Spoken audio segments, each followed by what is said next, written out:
They say you have three faces. The first face you show to the world. The second face you show to your close friends and your family. The third face you never show to anyone.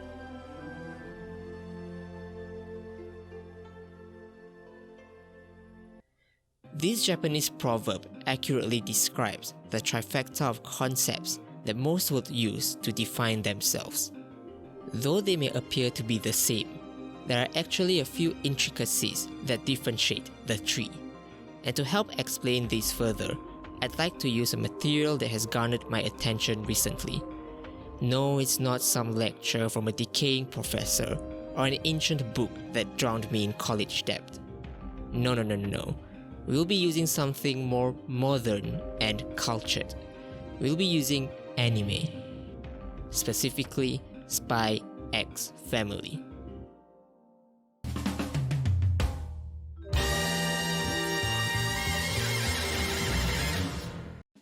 For those like me who aren't an avid fan of this type of media, here's a quick catch-up. Spy X Family is your slice of life anime consisting of three rather interesting characters. You have Loid Forger, a professional spy from the nation of Westalis, Yor Briar, a master assassin, and Anya, an orphaned telepath who can read people's thoughts. The three are eventually pushed to play a make-believe family, with Loid and Yor doing so to protect their own covers. Loid needs a family so as to infiltrate a school in which his target's child is going to. For Yor, she has to do so as to avoid suspicion from the secret police, who see single ladies as a threat for some reason, them starting to sound more like Discord moderators than law enforcers, to be honest. All the while, Loid and Yor are oblivious to each other's lies, with only Anya knowing the alternate life that each of them lead. On the surface, Spy X Family is a light-hearted and wholesome show, where you watch these lovable idiots bumble around in figuring out how to live a normal life. And yet, I couldn't help but notice the strong connections it had in regards to the philosophy of the self. In all likelihood, this was probably not intentional by the writers. Even so, I was still intrigued with watching the concept in action through how the three characters behaved. Loid, top agent and dad extraordinaire, perfectly encapsulate the idea of identity. Throughout the show, he changes disguises effortlessly, like an actor taking on a given role. One day, he's a school janitor watching over Anya. On another, he's infiltrating an aquarium as a new penguin aquarist. These identities, however, are also made up of another component aside from occupations and physical looks, and that is character. We can see when Loid played as the aquarist, he turns into a spry young lad excited for his new job. Similarly, in the first episode, Loid, under the name Robert, was a boyfriend to a lady named Karen and proceeds to quickly drop the egg the moment his mission was complete. In all these identities, the person standing before them is still Loid, but those around him will not be able to tell so. After all, how could they? They weren't being showed Loid, but a character that they wanted to see. Karen saw him as a potential husband, even if the true Loid was a distant and cold individual. His neighbors saw him as a cheating individual because of his coming home late and absence, even if this image was not what he intentionally wanted. Yuri, Yor's younger brother and a secret police himself, thought Loid as a really great husband, though...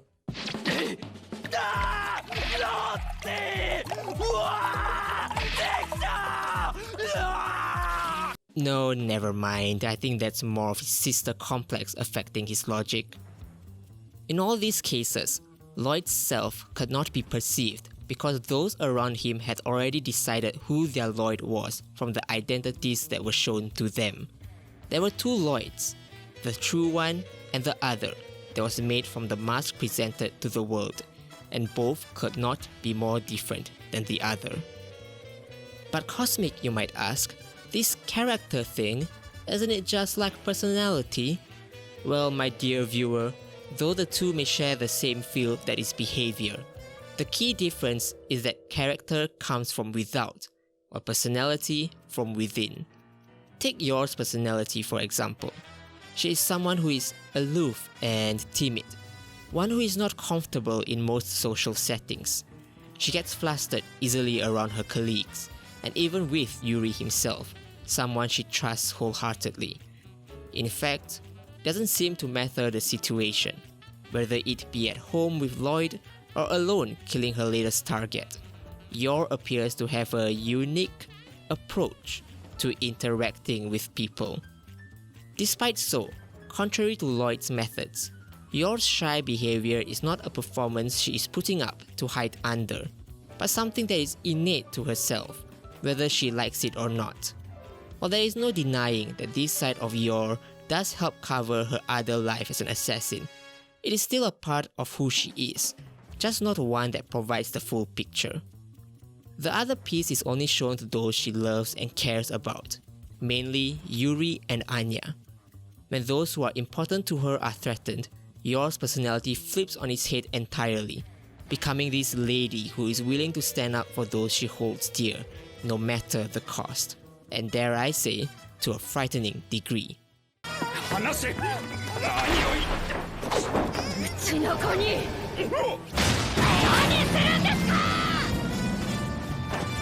Wow. This Yor is one that is closer to who she really is, merging her assassin side with her nurturing feelings, and is something that her colleagues will likely never see. Nevertheless, this does not discredit the shy Yor in any way, as both personalities were not imposed upon her based on the perception of others, or ones which she adorns but are so disconnected from who she is deep down. Both Yors come from within, and while they are a closer representation of her true persona,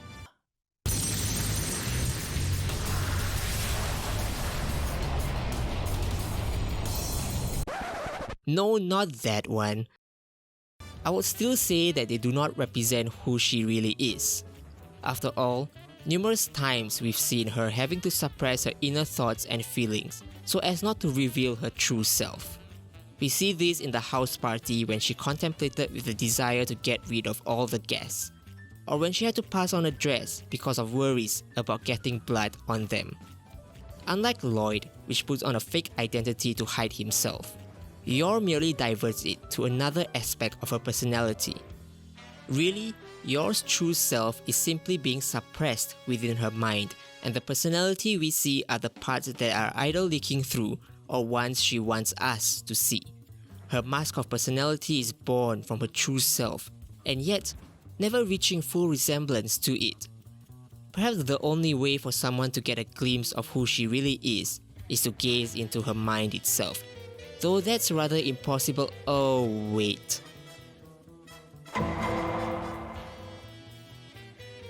Anya. She is the final piece in this trifecta. She represents the concept of self itself, due to her telepathy. It doesn't matter what identity or personality you have, the mask that you put on is inconsequential to Anya. With her abilities, she is able to read your very thoughts without your consent, giving her a window into your raw emotions and being. We see this numerous times throughout the show, when she either calls out what someone's truly feeling, such as whenever Loid and Yor flirts, much to their denial of course, or when she reads people's minds and get an inkling of their real opinions. Furthermore, Anya, being a child herself, means that her own biases and impressions probably have a minimal impact when she wades through your mind. She looks at the world with a pure lens and takes whatever she sees at face value, leaving the essence of you unaltered whenever she reads your thoughts. Her reaction of finding out that Loid was a spy and Yor was an assassin wasn't filled with negative or banal stereotypes, but rather more of a childlike wonder. To Anya, there are no masks, just you. And really, isn't that just what we all are? Just our unfiltered thoughts, opinions, and emotions before they are contorted to fit the views of the outside. In the world of Vestalis and Ostania, where the game of espionage and information is constantly being played, masks are the first defense for anyone, as compromising who you are will most likely result with you falling out a window with 10 self-inflicted gunshot wounds to the back of the head. And yet, even in our world, where such threats don't exist for most of us, we still wear a mask in our everyday lives. In the office, we present ourselves as a professional adult who contributes with all their heart just so no one will find out we have no idea what on earth is going on anymore. Or when you have to taper your own excitement when your favorite VTubers gets a passing mention in school amongst your friends, just so you won't expose how much of a degenerate you are. Only when we are truly alone, when there are no more expectations, do we remove all our masks and become ourselves. And in truth, there is nothing wrong with having all these separate identities and personalities. Being ourselves means being open, exposed, and ultimately vulnerable.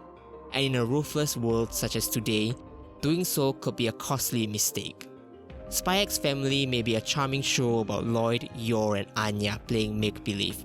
And while it does bring a smile to our faces to see them navigate through the troubles of keeping up the illusion, it is hard to ignore the fact that even if what they have is a lie, they are definitely happy with it. Certainly happier than what some of us have with our real lives. And if all it takes to be just as happy is to give a third of who we are, ourselves specifically, then perhaps, just like them, it's simply better to adorn our masks and live a similarly contented lie.